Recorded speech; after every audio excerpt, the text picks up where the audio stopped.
Nicholas was a beautiful young man, inside and out.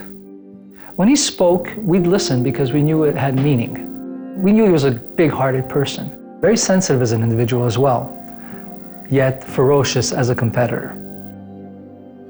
It was on a Friday night. School was starting, it was like their last major party, and our eldest was there, Pietro. He was going off to college. Now, Nicholas, my understanding was he didn't drink at all.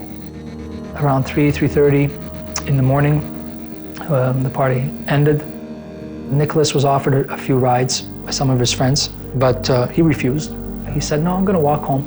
One of the kids that was partying was driving up and down the boulevard. We know for a fact that he had at least 2 times the level of alcohol that's permitted by law in his blood.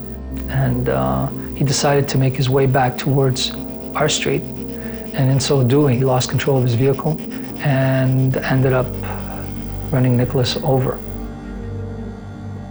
My eldest son, Pietro, was walking slightly ahead of Nicholas, a few yards ahead, with his best friend, Simone. They were fortunate enough to have heard the impact, not knowing exactly what had occurred. And their reflex was to look back, and they saw the vehicle coming right at them, and just had enough time to get out of the way. And then they realized it was one of their buddies that was driving, not realizing that he had just ran Nicholas over, and they decided they would help him pick up these fragments. And Simon at one point saw something that he thought to be some plastic piece of the vehicle. And as he approached, he realized it was Nicholas. And that's when all hell broke loose.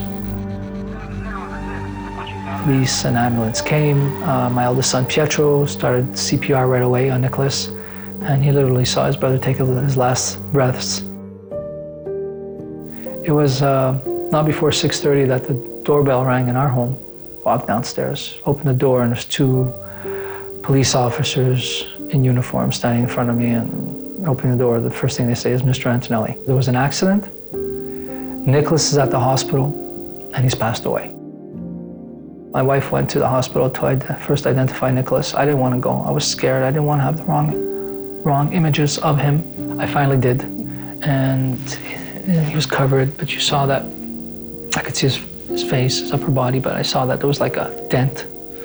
And I saw the blood was trickling still from his ears. And it was a tough moment, you know.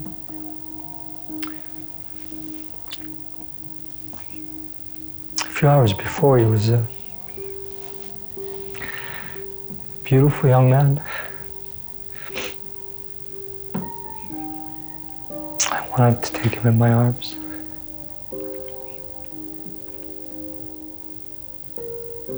Our family is, we're still picking up the pieces. I miss my son so much.